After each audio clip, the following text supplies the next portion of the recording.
The crystal chandeliers of the Grand Meridian cast perfect light across our table, highlighting the disdain on my sister Victoria's face. She'd chosen this restaurant specifically, the most exclusive dining room in the city's premier luxury hotel, to make a point.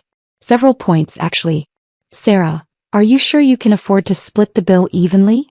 Victoria asked, her voice dripping with concern that fooled no one. "I know things have been tight for you lately." I set down my water glass carefully. "I'm fine, Victoria. Thank you for your concern. It's just that Mom mentioned you're still renting that tiny apartment in Riverside," she continued, addressing the entire table now. My parents, my brother Marcus, his wife Jennifer, and Victoria's husband David all turned to look at me. "At your age, Sarah. Still renting?" Mom shifted uncomfortably. "Victoria, it's my birthday. Can we just—" "I'm only trying to help," Victoria interrupted, her hand finding Mom's across the table. "Family looks out for each other. That's why David and I bought Mom and Dad that timeshare in Aspen. Real property. Real investment." David nodded, his arm draped possessively across the back of Victoria's chair. "It's about building wealth, Sarah. Not throwing money away on rent every month." I took another bite of my salmon. It was perfectly cooked. Chef Antoine knew exactly what he was doing. I'd hired him away from a Michelin-starred restaurant in Paris 3 years ago. "Sarah works in— what is it again?" Jennifer asked, her tone suggesting she'd forgotten something utterly forgettable. "Some kind of consulting?" "Property consulting," I said simply. Marcus laughed. "Property consulting. That's a creative way to say real estate agent, isn't it?" "I work with property management," I clarified, not bothering to correct the assumption. Let them think what they wanted. "Well, there's honest work in that," Dad said, though his tone suggested he thought it barely qualified. "Someone has to show apartments to people who actually buy them." Victoria leaned forward, her designer bracelet, her anniversary gift from David, catching the light. "Speaking of which, Sarah, have you given any thought to what we discussed? About moving back home for a while? Just until you get on your feet properly." "I'm on my feet just fine." "Are you, though?" Victoria's concern was so practiced it almost looked genuine. "Mom mentioned you drive a 10-year-old Honda. And you haven't taken a real vacation in— how long?" "I've been busy with work. Busy showing studio apartments in questionable neighborhoods," Marcus added.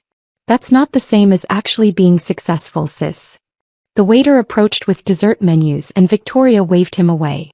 "We'll order the birthday cake we brought. It's from that bakery on 5th Avenue. $300, but Mom's worth it." $300, Jennifer echoed, making sure I heard the price. "Of course we'll split the cost of the cake evenly too," Victoria said, looking directly at me. "That's about $50 each. Plus your share of dinner. Your portion should be around $230.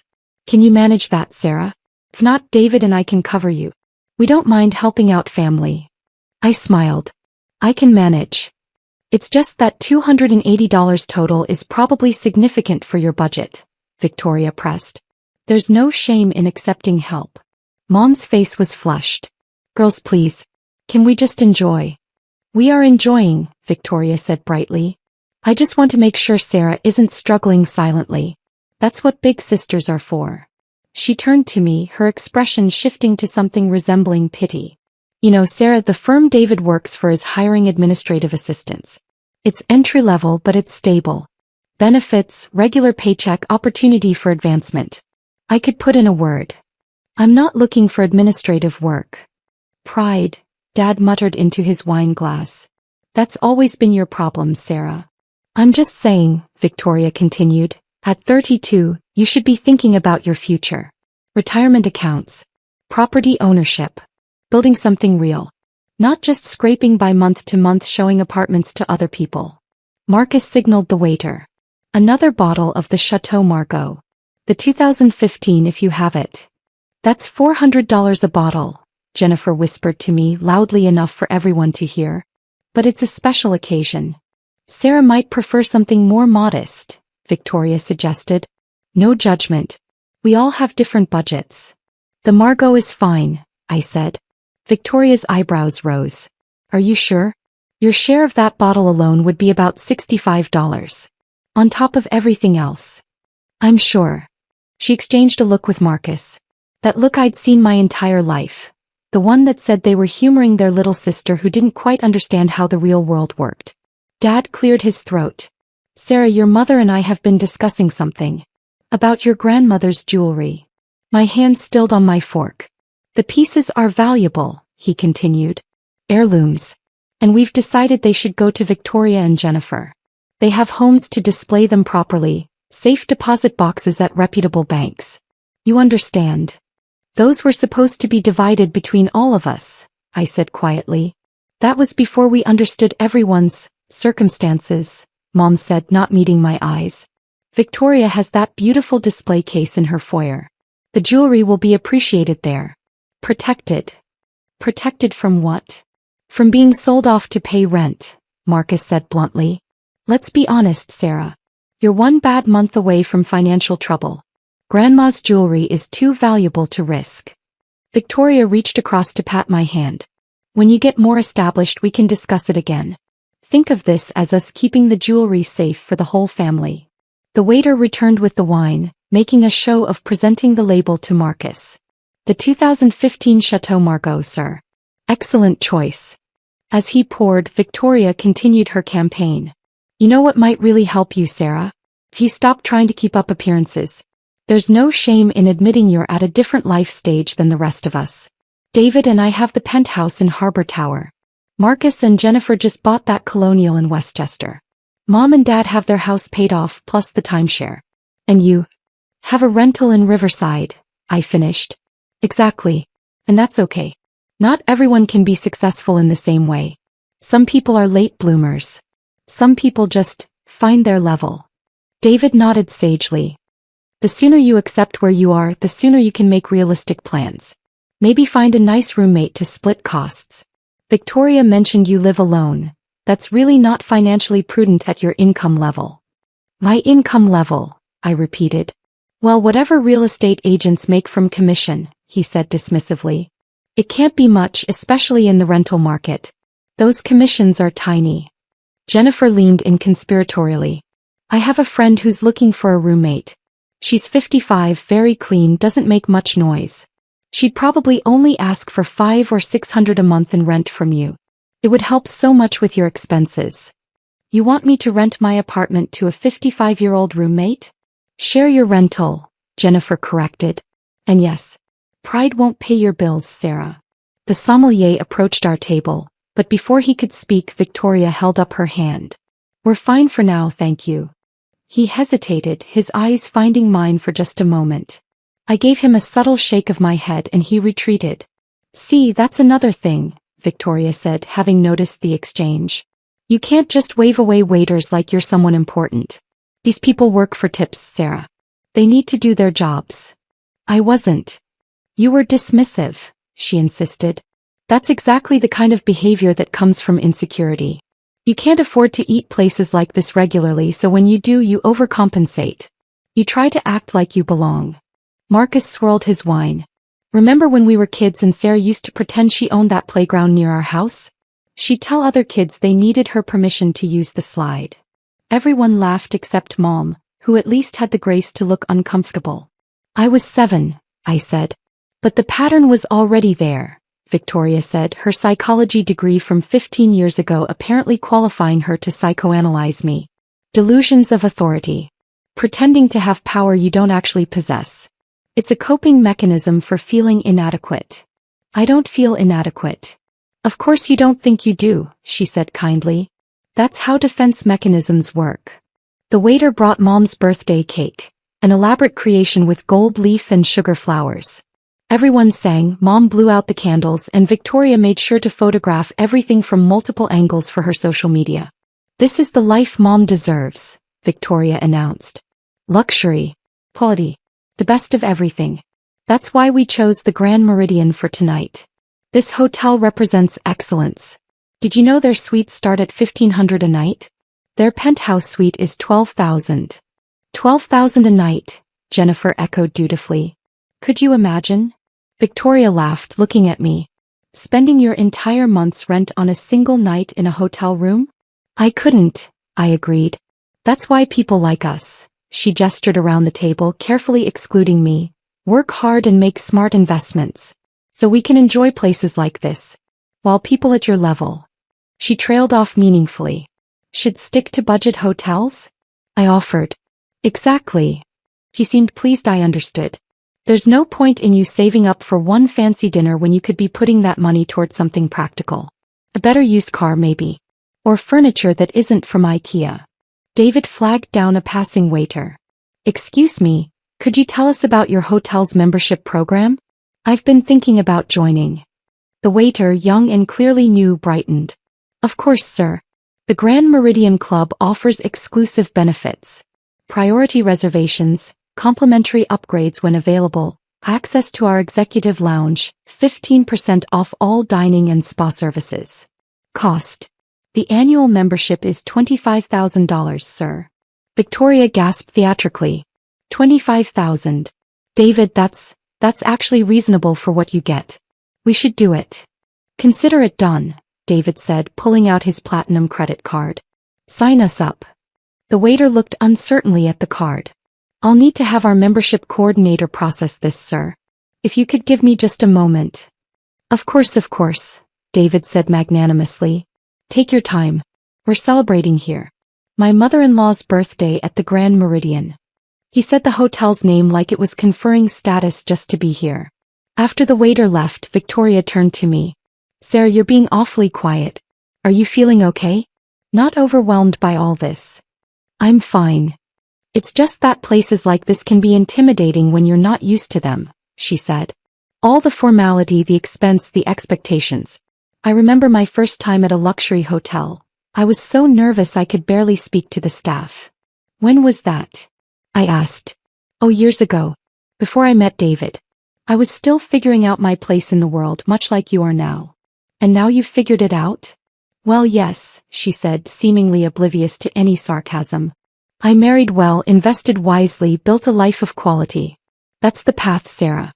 Find a successful man who can provide stability. Your looks are fading, but you're not hopeless yet. If you lost some weight, updated your wardrobe, maybe got some professional highlights in your hair. Victoria, Mom said weakly. I'm helping, Victoria insisted. Someone needs to give Sarah honest advice. She's clearly not making good decisions on her own. Marcus stood to refill his wine glass from the new bottle. The real question is, how are you going to pay for your share of tonight, Sarah?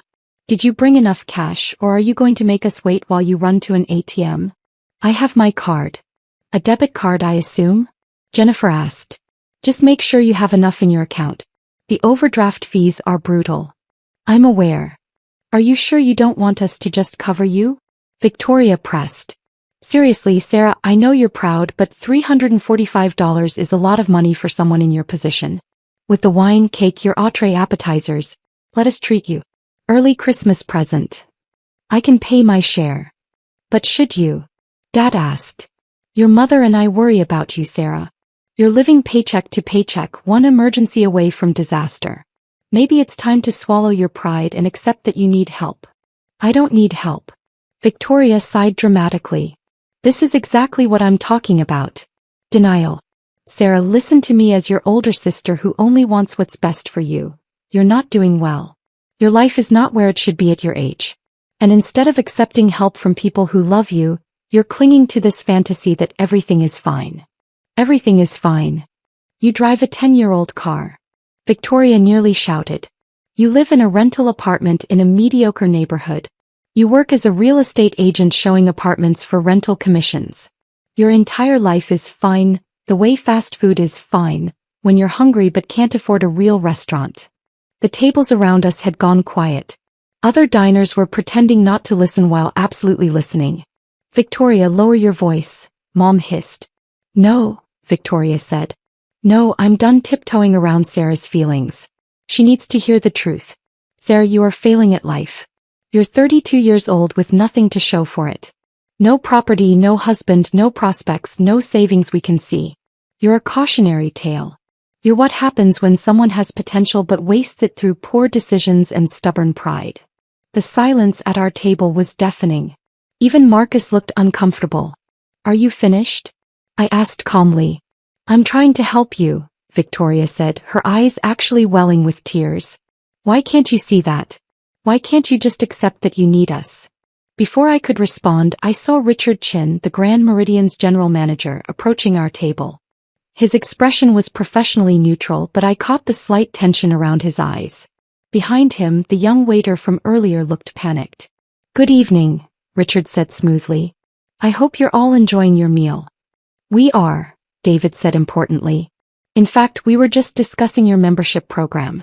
Very impressive establishment you have here." "Thank you, sir. However, I'm afraid I need to address a small matter." His eyes found mine. "Ms. Williams, I apologize for the interruption, but we have a situation that requires your immediate attention. There's been an incident with the penthouse suite. A water leak in the unit above has caused some damage. My staff has contained it, but as owner, you should be informed." The word hung in the air like a bomb. "Owner." Victoria's fork clattered against her plate. Marcus choked on his wine. David's mouth fell open. Jennifer gasped. Mom and Dad froze completely. "Owner." Victoria whispered. Richard's expression didn't change. "Yes, ma'am. I wouldn't normally interrupt Ms. Williams during a private dinner, but given the value of the suite and the extent of the damage, I thought she should be informed immediately. The repair estimates are already being prepared." "There must be some mistake," David said weakly. "Sarah is. She's a real estate agent." "Ms. Williams is the owner of the Grand Meridian," Richard said calmly. "She has been for 4 years. I'm her general manager." He turned back to me. "Again, my apologies for the interruption. Shall I handle the situation, or would you like to review the damage personally?" "Handle it," I said quietly. "Send me the full report and estimates tonight." "Of course." "And..." He paused delicately, his eyes flickering to my family. "The gentleman was inquiring about membership. Should I have that processed?" I looked at David, whose platinum card was still lying on the table. At Victoria, whose face had gone from red to white. At Marcus, who looked like he might be sick. At my parents, who were staring at me like they'd never seen me before. "Actually, Richard," I said slowly, "I believe my brother-in-law was very enthusiastic about joining. Quite insistent, in fact. But given the circumstances, I think we should review our membership policies. Specifically, our policy regarding family members of the ownership." "Of course, Ms. Williams. I'll have our membership coordinator prepare the relevant documentation for your review." "Should I?" He hesitated meaningfully. "Should I also review the current list of complimentary memberships we've extended? I believe there may be some updates needed." Victoria made a sound like a wounded animal. "Wait," Marcus said, his voice cracking. "Sarah, you own this hotel?" "I own the Grand Meridian," I confirmed. "And 3 other luxury properties in the city. Plus the management company that oversees 12 additional hotels across the country. Property consulting, like I said." But how?" Jennifer stammered. "I started with one distressed property 11 years ago," I explained calmly. "Fixed it up, sold it for profit, reinvested. Built a portfolio. Eventually moved into luxury hospitality. It's been quite successful." "How successful?" Dad asked, his voice barely audible. Richard smiled slightly. "The Grand Meridian alone generates approximately $43 million in annual revenue. Ms. Williams's total portfolio is valued at somewhere in the vicinity of $280 million.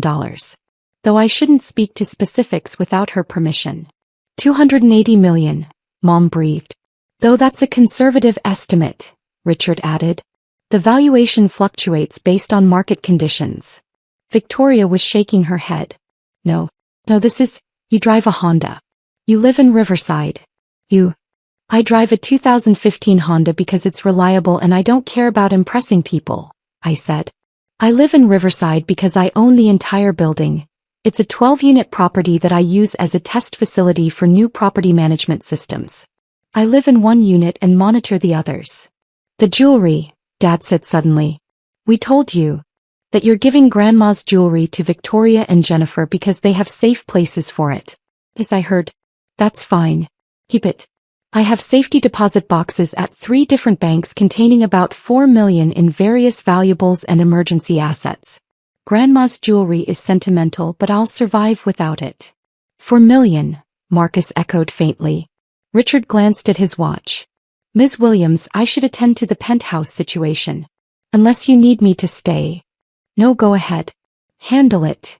He nodded and turned to leave, then paused. Oh, and sir. He looked at David. Regarding the membership application, I'm afraid our membership committee will need to review all applications more carefully going forward. Can take several weeks. We'll be in touch. After he left, the silence at our table was absolute. Around us, other diners were definitely not pretending anymore. They were openly staring. How long? Victoria finally asked, her voice trembling. How long have you been? How long have you owned this place? 4 years. I bought it after the previous owner ran into financial trouble. Got it for $63 million, well below market value.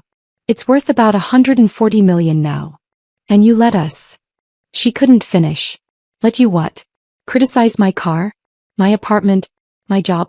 Tell me I need to find a roommate and dye my hair and lose weight and marry someone successful because I clearly couldn't be successful myself. I kept my voice level. Yes, I let you do all of that. Because I wanted to see how long it would take before one of you asked me how I was actually doing. Really asked. Really cared. That's not fair, Jennifer protested weakly. Isn't it? Victoria, how many times have you invited me to family dinners in the last year? She said nothing. 12 times. And at every single one, you've made some comment about my finances, my choices, my life. You've offered to help me find jobs, roommates, cheaper apartments. You've suggested I move back home. You've told me I'm wasting my life. And not once, not one single time, did you ask me if I was actually happy, if I was actually successful, if I actually needed anything. You never said anything, Marcus protested. I shouldn't have to. You're my family. You should have looked beyond your assumptions and seen me. Actually seen me. Mom's hands were shaking. Sarah, sweetheart, we didn't know. You didn't want to know. It was more comfortable to believe I was failing. To believe you all were succeeding and I wasn't. It made you feel better about yourselves. That's not, Dad started. Isn't it? Dad, you told me tonight that pride was my problem. That I needed to accept my place. What place did you think that was, exactly? He couldn't answer. I'll tell you what my place is, I said quietly. I'm one of the youngest self-made hospitality moguls in the country. Forbes did a feature on me last year. I'm sure none of you saw it since you'd already decided I was barely scraping by. I sit on the board of 3 charitable foundations. I employ over 800 people across my properties. I own more real estate than everyone at this table combined. And I did it all myself without family money, without a husband to provide stability, without compromising who I am or what I believe in. The waiter appeared with our check, nervously setting it in the middle of the table. Victoria had gone completely silent, tears running down her face. Marcus was staring at the tablecloth. Jennifer looked like she wanted to disappear. My parents just looked old suddenly and very small. Your shares of tonight's dinner, I said, pulling out my Black American Express card. The Centurion card that required you to spend at least $250,000 annually. Victoria, you were very concerned about me paying $345. Would you like to know how much I spent on Mom's actual birthday present? What present? Mom whispered. The timeshare Victoria and David bought you in Aspen? I own the building. The whole building. 12 units. I'm giving you the deed to one of them. It's yours free and clear. Worth about $1.2 million. Happy birthday. Mom started crying. But let's talk about tonight's bill, I continued. $345 for my share. Dinner for 7 at my own hotel where I employ every person who served us tonight, who cooked our food, who poured our wine, who will clean this table after we leave. Honestly, the whole dinner is complimentary, but we can split the bill if that's what you prefer. I placed my card on the check. Actually, no. This one's on me. All of it. Including the $400 bottles of wine Marcus ordered. Including the $300 cake. Including the membership David was so eager to purchase. Though I'm afraid that particular offer might be rescinded. Sarah, Victoria started.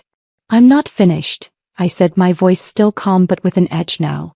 Richard mentioned complimentary memberships. Would you like to know who currently holds those? Mom and Dad have had them since I bought this hotel 4 years ago. Full access to everything, complimentary suite upgrades, spa services, dining, all of it.